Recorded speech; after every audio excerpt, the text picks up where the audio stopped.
श्री बीती जीवन की कुछ घटनाओं को कौन सी घटना हमें प्रेरित करती है, आकर्षित करती है, कैसा उनका महान जीवन था, ये आप श्रवण करेंगे।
जीवन चरित्र पढ़ा भी होगा, कईयों ने दर्शन भी किए होंगे कि उनका जीवन कैसा था। क्या है? श्रमण संघ के, श्रमण संघ में है। हमारा ये सौभाग्य है कि उन आचार्य के संग में हम आज दीक्षित है, उन आचार्य के संग में हम रह रहे हैं, ये हमारा सौभाग्य है। लेकिन जिन्होंने दर्शन किए होंगे वो क्या है? परम सौभाग्यशाली। उनको क्या है? उनका जीवन उन्होंने अपनी आंखों से देखा है, उनका कैसा आचरण था, कैसी उनकी सरलता थी, कैसा उनका जीवन था, उन्होंने अपने सामने देखा है। वो क्या है? भाग्यशाली। परंतु महापुरुषों का जन्म होता ही किस लिए है? पर कल्याण के लिए। वो अपने साथ साथ दूसरों का भी क्या करते हैं? कल्याण करते हैं। तो जो अपने जीवन के साथ दूसरों के भी कल्याण की भावना रखे वो क्या कहलाते हैं? महापुरुष कहलाते हैं। अब जन्म तो सबका ही होता है और जन्मदिन सबका ही आता है। क्या सभी का जन्मदिन हर वर्ष इतने धूमधाम से मनाया जाता है? नहीं। मनाया किसका जाता है? जिसके अंदर वो क्या होती है? काबिलियत होती है। जो महापुरुष होते हैं उन्हीं का जन्मदिन मनाया जाता है। और जन्मदिन इसीलिए मनाते हैं ताकि उनके जीवन के गुणों को हम स्मरण कर सकें। उनके जीवन में जो गुण थे उनको अपने जीवन में लाने का क्या कर सके? प्रयास कर सके।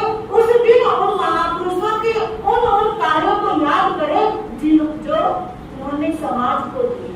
जो समाज आज इतना संपन्न है उस समाज को महापुरुषों ने क्या दिया होता है?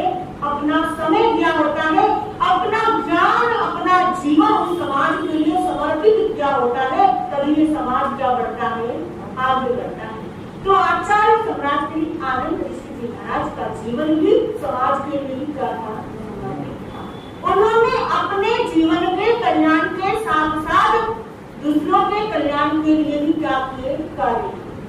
आचार्य नवकार मंत्र हम पढ़ते हैं, उसमें कौन सा पद आचार्य का आता है? तीसरा पद, नमो आचार्याय। यानी वो आचार्य पद क्या है? बीच में। और जो चीज मध्य में होती, जो चीज विशेष होती है उसको क्या रखा जाता है? मध्य में रखा जाता है। अब हार में जो लटक लगा होता है वो भी क्या होता है? मध्य में होता है। नाभि हमारे शरीर का महत्वपूर्ण अंग वो भी क्या है? मध्य में है। इसी प्रकार आचार्य भी क्या है? अति महत्वपूर्ण व्यक्ति है, इसलिए उनको भी क्या रखा? मध्य में रखा। अब महत्वपूर्ण क्यों है? तीर्थंकर कब होते हैं? कौन से काल में तीर्थंकर होते हैं? तीसरे या फिर चौथे में क्या होते हैं? तीर्थंकर होते हैं। पांचवें में तीर्थंकर नहीं होते। तो आचार्य को तीर्थंकर की उपमा दी गई कि तीर्थंकर की तरह वो क्या करते हैं? जनता को धर्म उपदेश देते हैं, धर्म का संदेश देते हैं। मध्य में है और ऊपर से अरिहंत की वाणी को क्या करते हैं? नीचे की ओर लेकर आते हैं। उस वाणी का प्रचार करते हैं। किनके लिए? साधु साध्वी श्रावक श्राविकाओं के लिए उस वाणी का क्या करते हैं? वो प्रचार करते हैं। उस वाणी को हम तक पहुंचाते हैं। वो आचार्य कहलाते हैं। तो आचार्य आनंद ऋषि जी महाराज उन्होंने आचार्य पद पाया। देखो ना, आचार्य पद भी पाया, लेकिन उनके जीवन में फिर भी क्या नहीं था? उस चीज का अहंकार नहीं था। उनको अहंकार नहीं था कि मैं कहूँ एक आचार्य हूँ।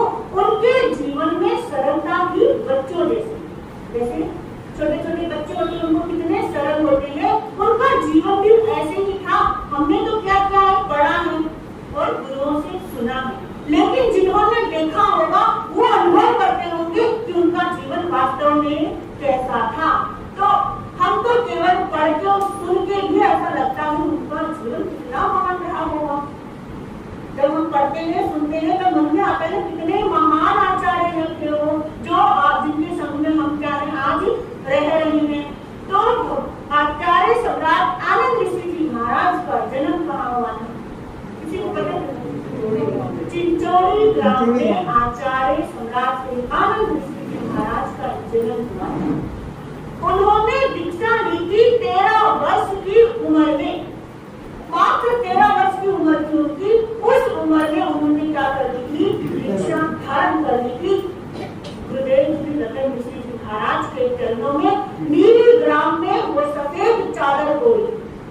कहते हैं कुछ व्यक्ति संयम ग्रहण करते हैं सियार की तरह, और पालन भी किसकी तरह करते हैं? सियार की तरह करते हैं। और कुछ व्यक्ति संयम देते तो सियार की तरह, लेकिन पालन सिंहों की तरह करते हैं।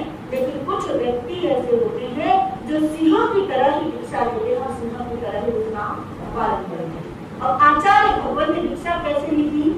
सिंहों की भांति ली थी, और उस संयम को सिंहों के भांति ही उसका क्या किया? पालन किया। 13 वर्ष की उम्र में जो सफेद चादर, जो केसरिया चादर उन्होंने अपने तन पर धारण किया था, उस चादर पर कभी दाग नहीं लगने दिया, दाग लगने नहीं दिया। इस प्रकार उन्होंने अपने संयम को पालन किया। वो उनके जीवन में विवेक क्या था? जागृत था। वो भीतर से भी विवेक में रहते थे और उनका आचरण भी क्या था? विवेक जैसा ही था। कहते हैं इंदिरा काल संपन्ने, यानी जैसे भीतर से थे वैसे ही उनका जीवन बाहर से भी था। उनका जो विवेक था वो सबको दिखता था। उनका जो आचरण था उसको देखकर लोग क्या होते थे? नतमस्तक होते थे। ऐसे ही हजारों की भीड़ आज अहमदनगर नहीं जाती है। आपने कभी दर्शन किए होंगे अहमदनगर में। ऐसे ही अहमदनगर में हजारों की भीड़ नहीं जाती। उस महापुरुष ने ऐसा पुण्य कमाया है, तभी जाकर इतने हजारों की भीड़ आती उस अहमदनगर में जाती है। कहते हैं चिंचोड़ी ग्राम में उनको आनंद बाबा के नाम से जो क्या करते हैं? पूजते हैं। और कहा जाता है कि जहाँ उनका जन्म हुआ था उस स्थान पर जाकर यदि कोई कामना करे तो वो मनोकामना क्या हो जाती है? पूर्ण हो जाती है। ऐसा उनका क्या था? व्यक्तित्व था। उनके व्यक्तित्व को पढ़कर लगता है कि उनके गुण, कुछ गुण हमारे जीवन में भी उतर जाए। जितने गुण उनके जीवन में थे उसमें से एक भी गुण यदि जीवन में आ जाए तो हमारा जीवन क्या हो जाएगा? सफल हो जाएगा। इसीलिए हम हर वर्ष याद करते हैं उनके गुणों को, ताकि कोई गुण हमारे जीवन में क्या हो जाए? प्रवेश कर जाए। व्यक्ति चला जाता है, समृद्धि रह जाती है। व्यक्ति चला जाता है, समृद्धि रह जाती है। हर फूल की मिट्टी में महक रह जाती है। धन्य है वह जीवन जग में जिनके जाने के बाद श्रद्धा और आस्था भरी गाथा रह जाती है। धन्य है वह जीवन जिनके जाने के बाद जग में श्रद्धा और आस्था भरी गाथा रह जाती है। आज आचार्य सम्राट आनंद ऋषि जी महाराज को यहाँ से गए हुए कितना समय हो चुका है। जन्म जयंती कौन सी मना रहे हैं? 126वीं जन्म जयंती मना रहे हैं। तो उनको इस धरा पर आए हुए, इस धरा पर मनुष्य रूप में, शरीर रूप में जन्म लिए हुए कितने वर्ष हो चुके हैं? 126 वर्ष। फिर भी आज हम उनको याद करते हैं, उनके नाम की माला करते हैं, उनके गुणों की गौरव गाथा पाते हैं। वो तो दुनिया से क्या हो गए? अपना कल्याण कर गए, लेकिन उनकी समृद्धि आज भी हृदय में है। आज भी उसी श्रद्धा और आस्था से व्यक्ति क्या करता है? उनको याद करता है, उनको पूजता है। कारण क्योंकि उनका जीवन ही इतना महान है।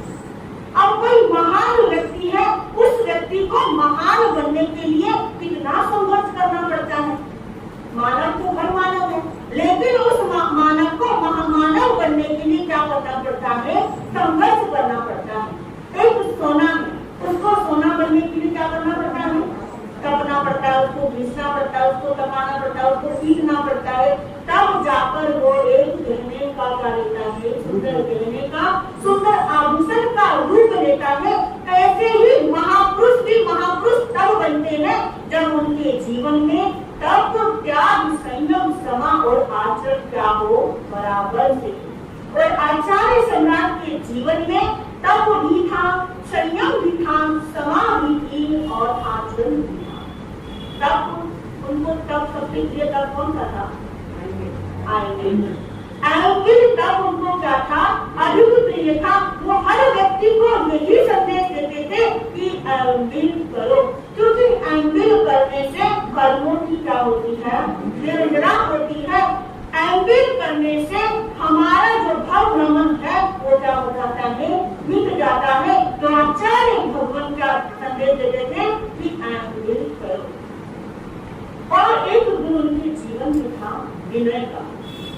और विनय क्या है आज बहुत अति आवश्यक है। जो विनय आज के जमाने में, आज के समय में क्या हो चुकी है, खत्म हो चुकी है, वो विनय आचार्य भगवान के जीवन में था। एक प्रसंग मैंने कहीं पढ़ा था कि महावीर जयंती का दिन था। अब अलग अलग संप्रदाय के अलग अलग आचार्य सब मिलकर क्या कर रहे थे, महावीर जयंती मनाना चाह रहे थे और सारे इकट्ठे होकर मना रहे थे। अब महावीर जयंती मनाने के लिए जब सबके पाटे लगे, सबके सिंहासन लगे, तो जो आचार्य होते हैं उनका सिंहासन क्या होता है, ऊपर होता है। लेकिन जो अन्य आचार्य थे, उनके संघ के जो लोग थे, वो क्या चाहते थे, हमारे आचार्य का पाटा का हो थोड़ा ऊपर हो। तो संघ क्या था, सबको ही विक्री करके लाया था। संघ क्या हो गया, थोड़ा सा परेशान हो गया। उनकी परेशानी को देखकर आचार्य श्री ने संघ को अपने पास बुलाया और कहा कि क्या बात है, कि इतना परेशान क्यों हो रहे हैं, तो आपस में लड़ झगड़ क्यों रहे हैं। तो उन्होंने सारी बात बता दी कि आचार्य के पाटे जो थे सबके बराबर हमने रखे थे, लेकिन कुछ व्यक्ति चाहते हैं कि उनके आचार्य का पाटा क्या हो, ऊंचा हो। तो आचार्य श्री आनंद ऋषि जी ने कहा कि ये क्या है, रघुवीर जयंती का अवसर है। उस महापुरुष की जयंती मना रहे हैं जिसने जग को दिशा दी, जिसने जग को सिखाया कि कोई छोटा और बड़ा नहीं होता। तो इस अवसर पर ऐसा क्यों? उन्होंने कहा कि जिसको जहाँ बैठना है बैठे, मेरा तो पाटा क्या कर दो, नीचे कर दो। फिर क्या करूंगी, विनय चाहते तो वो भी क्या करते थे कि मैं अपना पाटा नीचे नहीं करूंगा। आखिर वो श्रमण संघ के आचार्य थे, परंतु उनके जीवन में विनय इतना था कि उन्होंने क्या कहा कि मैं तो नीचे ही ठीक हूँ, इसको जहाँ बैठना है वहीं बैठ जाओ। कहते हैं आत्मा का स्वभाव क्या है, आनंद में रहना। आत्मा का स्वभाव क्या है, आनंद में रहना। और कितना सुयोग है कि हमारे प्रथम आचार्य कौन है, कौन है, आत्माराम जी महाराज। प्रथम आचार्य कौन से हैं, आत्माराम जी महाराज। और द्वितीय कौन से हैं, दोनों का आखिरी अक्षर क्या है, आ। आत्माराम जी महाराज और आनंद ऋषि जी महाराज, दोनों का प्रथम अक्षर क्या है, आ है। तो दोनों का प्रथम अक्षर क्या कहता है, आ जाओ अपने आत्मा में आनंद से क्या रहो, रहो।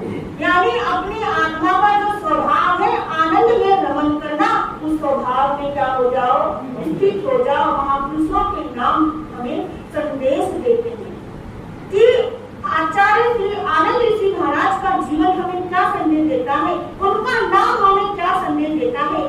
आ यानी कि अपने भीतर में आ जाओ। भीतर में आ जाएंगे तो क्या हो जाएगा, आत्मा का कल्याण हो जाएगा। न कहता है नम्र बनो, क्या कहता है, नम्र बनो। जीवन में विनम्रता को लेकर आओ। जो व्यक्ति नम्र होगा वो हमेशा झुक कर चलेगा, और जो झुक कर चलेगा उससे ही सब कुछ मिलेगा। यदि जीवन में सब कुछ चाहते हो तो झुक कर चलना क्या होगा, हमें चलना होगा, तभी हमें सब कुछ प्राप्त हो सकता है। दया कहता है जीवन में दया को लेकर आओ, इसको लेकर आओ, दया को लेकर आओ। प्राणी मात्र के प्रति दया के भाव रखो, जिससे तुम्हारा जीवन क्या हो जाएगा, सफल हो जाएगा। ये क्या है, आनंद ऋषि जी महाराज का नाम संदेश दे रहा है। इस संदेश को भी यदि हम अपने जीवन में उतार लें तो आनंद जयंती मनाना क्या हो जाएगा, सार्थक हो जाएगा।